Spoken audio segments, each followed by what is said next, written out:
En un rincón olvidado de Sevilla, un héroe silencioso espera su sentencia de muerte acusado de un crimen que no cometió. Lo que nadie sabe es que si Toro muere hoy, la verdad morirá con él. Antes de comenzar la historia, te invitamos a tomarte un momento para darle me gusta al video, compartirlo para difundir el amor y suscribirte a Héroes de Cuatro Patas para no perderte nuestras próximas historias conmovedoras. Gracias por acompañarnos. Si esta historia tocó tu corazón, no olvides suscribirte a Héroes de Cuatro Patas, donde celebramos la compasión, la lealtad y a los héroes que caminan sobre cuatro patas. La mañana caía sobre Sevilla con una niebla pesada, como si incluso el cielo se negara a presenciar lo que iba a suceder. En el centro de entrenamiento K9 en las afueras de la ciudad, una multitud de rostros tensos se había reunido. No para celebrar a un héroe, sino para sentenciarlo, amarrado con una cadena gruesa a un poste de hierro oxidado. Toro, el perro que alguna vez había salvado vidas en operativos imposibles, ahora yacía inmóvil. Sus orejas antes erguidas con orgullo colgaban derrotadas. Sus ojos, esos ojos que podían detectar el miedo o la mentira en un instante, ahora estaban vacíos, apagados como dos piedras grises. No hay vuelta atrás, dijo en voz baja el comisario Ortega, mientras miraba el expediente cerrado en sus manos. Un ataque injustificado a un civil. La ley es clara. A su lado, el capitán Muñoz. Su antiguo entrenador apretó los puños hasta que los nudillos se le pusieron blancos. Todo en su interior gritaba que aquello era un error. Pero la maquinaria institucional ya se había puesto en marcha, y detenerla era casi imposible. El murmullo entre los presentes era venenoso. ¿Cómo pudo hacer algo así? Después de tanto entrenamiento, se volvió loco. No podemos permitirnos excepciones ni siquiera para un perro. Cada palabra era una puñalada más al honor de Toro. Unos metros más allá, una pequeña cerca metálica separaba a Toro del resto. La cadena le permitía apenas moverse unos centímetros. Cada tanto el perro alzaba la vista buscando entre los rostros conocidos a alguien que entendiera, que recordara. Pero no había compasión esa mañana. Solo juicio. Lo que nadie sabía, lo que ninguno de esos rostros duros y decididos a condenarlo había descubierto aún, era que Toro no había atacado por instinto ni por miedo. Había obedecido una orden silenciosa, una verdad que su olfato había captado antes que cualquier humano. Toro había mordido al enemigo, pero el enemigo aún llevaba puesta su máscara de inocencia. Muñoz se apartó de la escena. No podía soportarlo más. En su bolsillo arrugado como su propia conciencia, guardaba el último reporte del veterinario Toro. Estaba perfectamente sano, sin signos de rabia ni de alteraciones mentales. Entonces, ¿por qué? Esa pregunta le quemaba el pecho. La ceremonia sería breve. Un juez militar emitiría la sentencia formal. El protocolo era claro para los K9 que atacaban sin causa: eutanasia inmediata. Un disparo seco. Un héroe menos. Toro no ladró. No gimió. Simplemente esperó como si supiera que luchar era inútil. En la distancia, Álvaro, el joven técnico forense del cuerpo policial, observaba todo desde detrás de una camioneta. No debería estar ahí. No estaba autorizado. Pero algo en su interior, una corazonada, un instinto le decía que había algo que no cuadraba. 3 noches antes, mientras procesaba las pruebas del incidente, había encontrado algo que su superior le ordenó ignorar. Un pequeño fragmento de tela manchada de sangre. Un análisis de ADN incompleto. Un archivo de datos extraído de un móvil roto que nadie parecía interesado en revisar. Toro sabía algo. Toro había actuado por algo. Y ahora, mientras veía la cadena tensarse y a los oficiales preparar la sala de ejecución improvisada, Álvaro tomó una decisión. Una que podría costarle su carrera. O algo peor. No iba a permitir que mataran a Toro sin descubrir la verdad. La brisa de la mañana levantó una nube de polvo.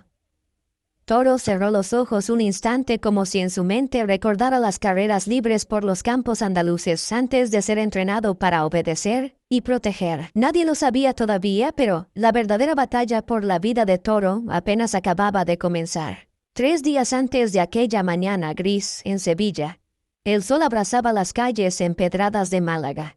Era una tarde cualquiera, o al menos eso parecía. En una cafetería modesta de la calle Larios, los vecinos charlaban animadamente mientras saboreaban su café con leche y sus tostadas con tomate.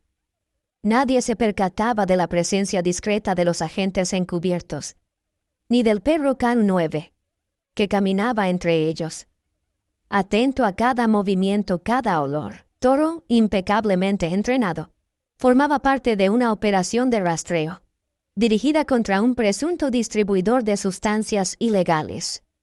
La información que había llegado a la unidad era vaga. Un intercambio sospechoso entre 2 hombres en un local céntrico, nada que sugiriera peligro inminente. Al menos eso decía el informe. «Tranquilo, Toro», susurró Capitán Muñoz, que esa vez actuaba como apoyo logístico. El perro olfateaba el aire denso impregnado de humo de tabaco y perfumes baratos. Sus patas marcaban un ritmo nervioso sobre el adoquinado. Algo no cuadraba, y entonces lo vio. Un hombre bien vestido, traje de lino blanco, gafas de sol caras, paseaba entre las mesas saludando a algunos clientes con sonrisas fingidas. A simple vista parecía un empresario cualquiera. Se llamaba Don Mateo. Pero para Toro no era un desconocido cualquiera. El olor que emanaba de aquel hombre era acre, contaminado por el hedor químico que Toro había sido entrenado para detectar residuos de cocaína. La reacción fue instintiva, casi visceral. Sin esperar la orden oficial, Toro avanzó como un rayo saltando hacia Don Mateo, clavando sus colmillos en su brazo derecho. Los gritos estallaron en la terraza. Las tazas de café volaron. La confusión fue total. «Alucot», gritaban los agentes encubiertos intentando controlar la situación. Toro fue apartado a la fuerza. Don Mateo, ensangrentado y visiblemente indignado, exigía explicaciones, amenazando con demandar a todo el cuerpo policial. En cuestión de minutos, la situación pasó de un operativo de rutina a un escándalo mayúsculo. La prensa local, siempre hambrienta de titulares sensacionalistas, no tardó en llegar. Las cámaras captaron la imagen de Toro, siendo arrastrado con el hocico aún manchado de sangre. El juicio público comenzó antes de que la investigación siquiera pudiera arrancar. Un perro salvaje suelto en las calles de Málaga. ¿Cómo pudieron permitir que atacara sin motivo? La presión mediática fue brutal. La cúpula policial, deseosa de proteger su imagen, necesitaba un chivo expiatorio. Y Toro, que no podía hablar ni defenderse, era el objetivo perfecto. Capitán Muñoz intentó razonar con sus superiores. No fue un ataque al azar. Toro detectó algo. «Debemos analizar las muestras. Investigar más a fondo». «Demasiado tarde, Muñoz», respondió el comisario Ortega con gesto frío. La opinión pública ya ha dictado sentencia. Muñoz sabía que luchar contra el sistema era casi imposible. Aún así, en su interior, algo le decía que no podía abandonar a Toro tan fácilmente. Y mientras tanto, a unos kilómetros de allí, en el laboratorio forense, Álvaro también se hacía las mismas preguntas. Al revisar el uniforme de Don Mateo, Álvaro notó algo extraño. Una mancha en la manga de la chaqueta distinta de la sangre del mordisco. Sacó una pequeña muestra para analizarla. El informe preliminar reveló la presencia de una sustancia sospechosa, pero el laboratorio recibió instrucciones de archivar el caso. «Asunto cerrado», dictaron los superiores, pero Álvaro no era de los que se conformaban fácilmente. Aquella noche, desobedeciendo órdenes directas, llevó consigo la muestra y el móvil que había recuperado cerca de la escena. Un aparato dañado, que parecía inservible, pero que podría contener respuestas. Mientras tanto, Toro, aislado en una jaula, miraba en silencio el horizonte a través de las rejas oxidadas. Sus instintos no le habían fallado. Él había cumplido su deber. El mundo, en cambio, lo había condenado sin darle la oportunidad de explicar. Entre las sombras de Málaga, un secreto comenzaba a desvelarse, pero sería demasiado tarde para salvar a Toro. Esa misma noche, mientras la ciudad de Málaga se sumía en el sopor veraniego, Álvaro permanecía encerrado en el pequeño laboratorio forense de la comisaría. El ventilador giraba perezosamente en el techo, pero el calor parecía pegársele a la piel como una segunda camisa. Frente a él, El móvil roto que había recuperado en la cafetería donde Toro había actuado. La pantalla estaba rajada, la carcasa abollada, como si alguien lo hubiese estampado contra el suelo con furia. ¿Qué escondes?, murmuró Álvaro conectando el aparato a un software de recuperación de datos. La barra de carga avanzaba con lentitud exasperante. Mientras esperaba, revisó el pequeño trozo de tela que también había conservado en secreto. El análisis preliminar ya le había indicado la presencia de restos de cocaína de alta pureza. Una coincidencia alarmante. Toro no había atacado sin motivo, cuando por fin el sistema emitió un pitido. Álvaro contuvo la respiración. En la pantalla parpadearon varios archivos, fragmentos de mensajes. Números de contacto, ubicaciones geolocalizadas. Uno de los nombres que más se repetía era Elías Cortés. Un nombre que, aunque sonaba inocente para cualquier ciudadano, para los cuerpos de seguridad de España, era sinónimo de uno de los capos de la droga más buscados en toda Andalucía. El corazón de Álvaro dio un vuelco. Don Mateo no era una víctima inocente. Era un operador directo de una red de narcotráfico que movía toneladas de mercancía entre la Costa del Sol y América Latina y códices Poiti. «¡Maldita sea!», exclamó golpeando la mesa. Toro había detectado la amenaza antes que cualquier humano. Y ahora, a punto de ser ejecutado como un criminal, era víctima de una injusticia monumental. Álvaro sabía que si salía a la luz lo que había encontrado, no solo salvaría a Toro.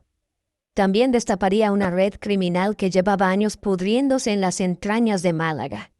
Pero también sabía que tocar a Elías Cortés significaba enfrentarse a hombres con dinero, contactos y armas. Mientras reflexionaba sobre qué hacer, su móvil personal vibró.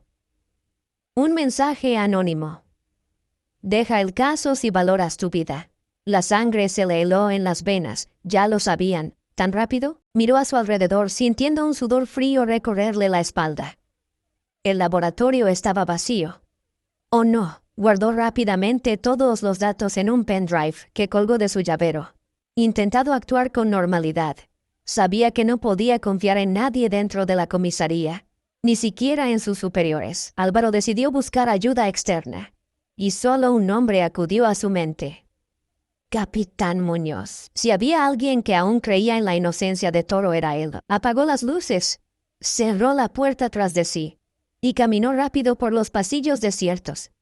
Cada paso resonaba en el suelo como un disparo en la noche. En la calle el aire era denso y caliente, cargado de ese olor a mar y asfalto recalentado tan característico de las noches malagueñas. Tomó un taxi hasta una vieja cafetería cerca de la Alameda principal.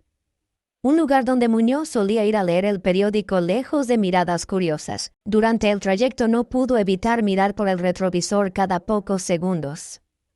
¿Le seguían o era su imaginación? Cuando llegó Muñoz, ya estaba allí sentado en una esquina con una cerveza medio consumida frente a él. Vestía de civil, pero su porte recto y su mirada alerta lo delataban como militar. Álvaro se sentó frente a él sin preámbulos. «Tengo pruebas», dijo casi en susurro. «Toro no atacó a un inocente. Y si no actuamos rápido, no solo lo matarán a él, nos matarán a nosotros». Muñoz lo miró en silencio, su mandíbula tensa. Durante un largo minuto nadie habló. Solo se escuchaba el rumor de las olas lejanas y el tintineo de los cubiertos contra las tazas. Finalmente Muñoz deslizó su mano sobre la mesa, cubriéndola de Álvaro. «Dámelo, yo sé a quién acudir». Álvaro dudó un instante, pero finalmente soltó el llavero con el pendrive. En ese momento una motocicleta pasó rugiendo junto a la acera. Demasiado cerca, demasiado rápido. Ambos hombres se agacharon instintivamente. Un disparo silenciado atravesó la noche. El vaso de cerveza de Muñoz estalló en pedazos. La caza había comenzado, y ya no había vuelta atrás. El sonido del disparo aún resonaba en la mente de Álvaro, cuando él y el capitán Muñoz salieron corriendo del café. La motocicleta ya se había perdido entre el tráfico de la Alameda principal, pero el mensaje era claro. Los querían muertos, sin perder tiempo. Muñoz llevó a Álvaro a su coche, un viejo Seat León, que mantenía para desplazamientos discretos. Mientras arrancaban, Muñoz masculló entre dientes. «Sabía que no podíamos confiar en nadie del cuerpo. Nos quieren silenciar». Álvaro apretaba el pendrive en su bolsillo como si fuera una tabla de salvación. En ese pequeño dispositivo estaba toda la verdad, o al menos la suficiente para abrir una grieta en el muro de corrupción que protegía a don Mateo y a su red. Condujeron durante media hora saliendo de la ciudad, hasta un pequeño cortijo abandonado en los alrededores de Coín, un lugar donde Muñoz solía entrenar a los K9 en sus primeros días de servicio. Allí, bajo la tenue luz de una lámpara portátil, revisaron los datos juntos, fotos, audios interceptados, conversaciones de WhatsApp, que hablaban en clave de envíos, paquetes, entregas.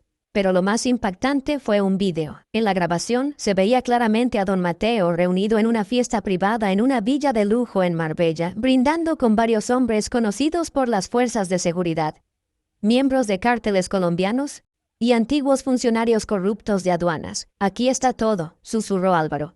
No pueden negarlo. Muñoz asintió con la mandíbula apretada. Si esto sale a la luz, no solo salvaremos a Toro, vamos a desmontar medio imperio criminal. Pero sabían que hacerlo no sería fácil.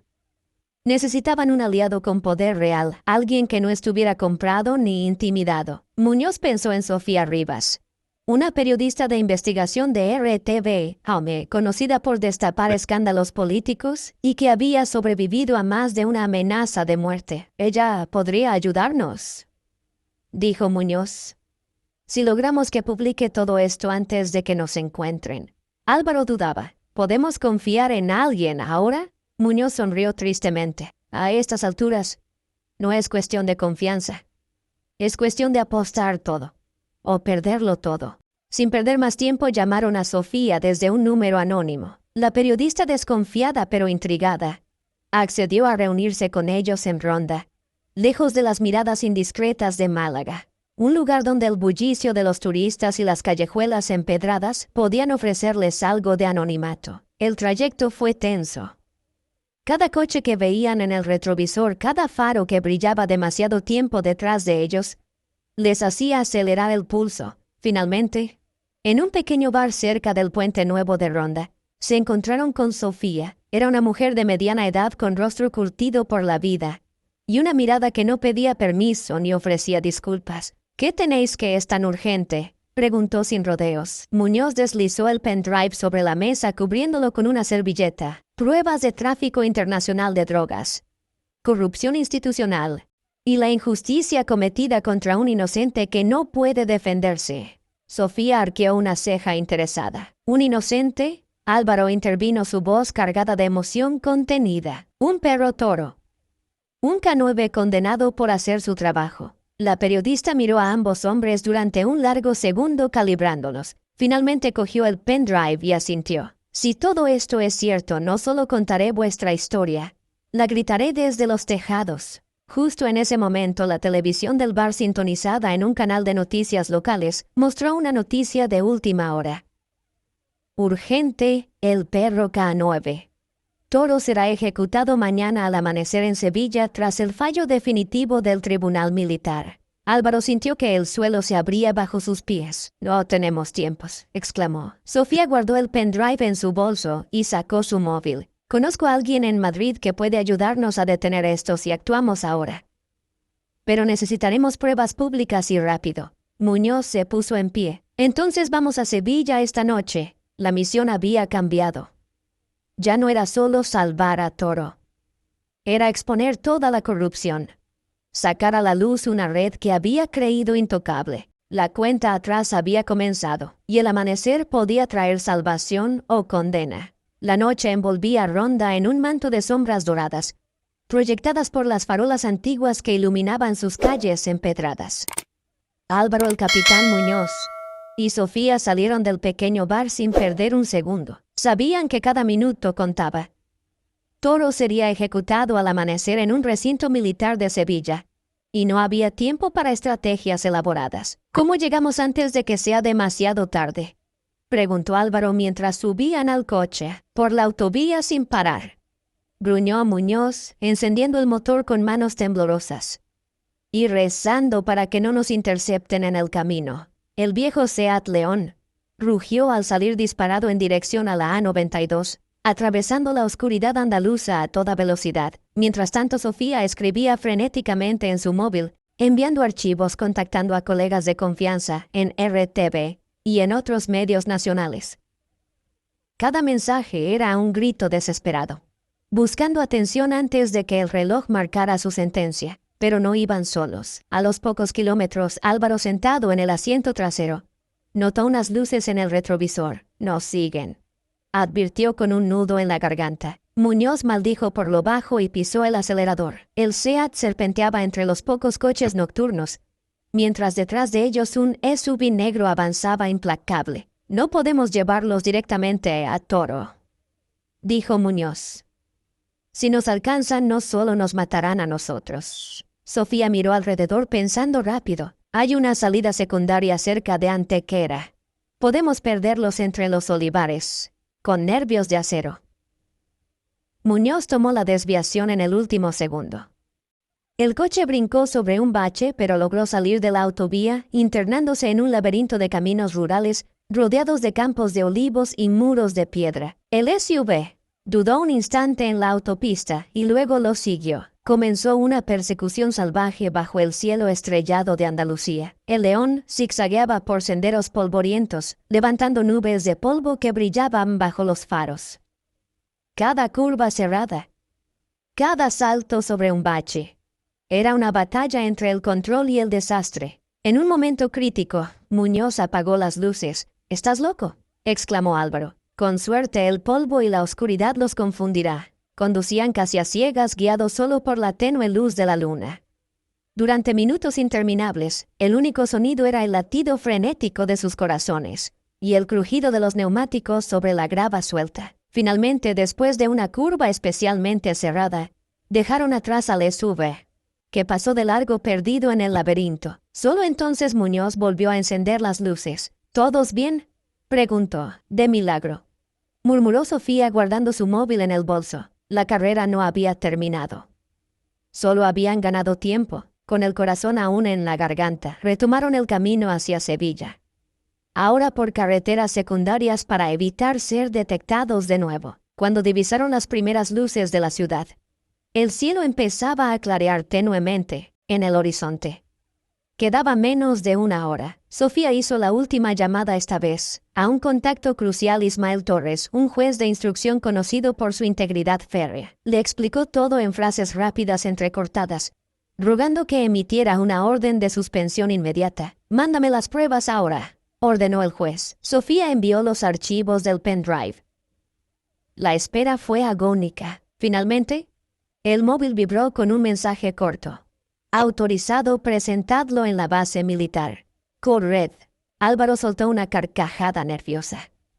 Había una oportunidad. Muñoz condujo como un loco por las calles de Sevilla esquivando el tráfico madrugador. La base militar donde mantenían a Toro estaba en las afueras, un complejo frío y austero rodeado de muros altos. Cuando llegaron los guardias, les bloquearon el paso. «Acceso restringido», gruñó uno poniendo la mano sobre su arma. Sofía saltó del coche blandiendo su móvil como si fuera una antorcha. «Orden judicial, firmada por el juez Torres». El jefe de guardia frunció el ceño, examinó el documento electrónico y tras unos tensos segundos ordenó abrir el portón. Dentro la escena era dantesca. Un pequeño grupo de oficiales ya preparaba el procedimiento para ejecutar a Toro. El perro encadenado en una esquina levantó la cabeza al oír el ruido. Sus ojos apagados por días de encierro destellaron brevemente al reconocer a Muñoz. «¡Detengan esto!», gritó Álvaro corriendo hacia ellos. Los oficiales vacilaron sorprendidos. Sofía no perdió tiempo. Empezó a grabarlo todo en video. La base, Toro, los oficiales, la tensión en el aire, bajo la presión de las cámaras y la orden judicial, no tuvieron más opción que detener el procedimiento. Toro fue salvado por ahora, pero Muñoz sabía que la verdadera batalla apenas había comenzado. La red de corrupción no se rendiría sin pelear. Se había ganado una batalla, pero la guerra apenas empezaba. La noticia voló más rápido que cualquier bala. Esa misma mañana, mientras el sol despuntaba sobre los tejados dorados de Sevilla, las primeras páginas de los principales periódicos digitales ardían con titulares explosivos. Toro, el perro héroe condenado injustamente. red de narcotráfico en la Costa del Sol vinculada a altos cargos policiales. ¿Quién protege a los verdaderos culpables? Las imágenes grabadas por Sofía Rivas, desde la base militar, inundaron las redes sociales. En cuestión de horas, Toro se convirtió en un símbolo nacional. Miles de mensajes de apoyo llenaban Twitter, Instagram y Facebook. Justicia para Toro. Toro es inocente. Héroe de España. Bajo esa presión social masiva, las autoridades no tuvieron más remedio que actuar. Una comisión independiente fue creada de urgencia para investigar todo el caso. Varios altos cargos incluidos, el comisario Ortega y otros mandos intermedios, fueron suspendidos de inmediato. Las pruebas presentadas por Álvaro y Muñoz, respaldadas por la prensa, eran inapelables. Las conexiones de Don Mateo con el narcotráfico internacional salieron a la luz, así como los pagos encubiertos que había realizado a ciertas figuras políticas locales. Mientras tanto, Toro fue trasladado a un centro especial de recuperación canina, en las afueras de Carmona, donde recibió atención médica, alimentación adecuada y, sobre todo, cariño. El capitán Muñoz lo visitaba cada tarde llevando su pelota favorita y largas caminatas por los campos de trigo. Álvaro, por su parte, fue citado para declarar como testigo clave en los procesos judiciales que se avecinaban. Sabía que su carrera dentro de la policía había terminado, pero no le importaba. Había elegido el bando correcto. Una mañana de septiembre, el Ayuntamiento de Sevilla organizó una ceremonia pública en la Plaza de España, un lugar simbólico, corazón y orgullo de Andalucía. Allí, frente a cientos de personas, entre aplausos ensordecedores y lágrimas en los ojos de muchos, Toro fue homenajeado como héroe canino nacional, subido a un pequeño estrado cubierto de flores rojas y amarillas. Toro movía su cola lentamente, abrumado por tanto bullicio. Muñoz, vestido con su uniforme de gala, se inclinó para colocarle una medalla especial al cuello. Por su valentía, lealtad y servicio desinteresado a España, los flashes de las cámaras capturaban cada instante. La banda municipal interpretaba un pasodoble clásico mientras decenas de niños agitaban pequeñas banderas. Álvaro, desde un rincón discreto, observaba la escena con una sonrisa serena.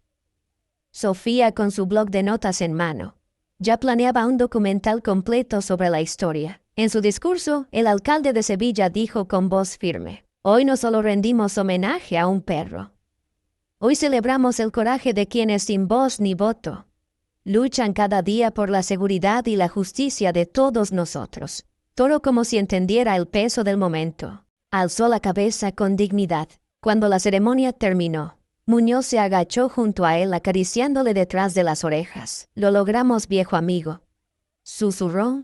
«Lo logramos». Esa tarde, Toro corrió libremente por los jardines de María Luisa, persiguiendo palomas y olisqueando cada rincón como si fuera la primera vez.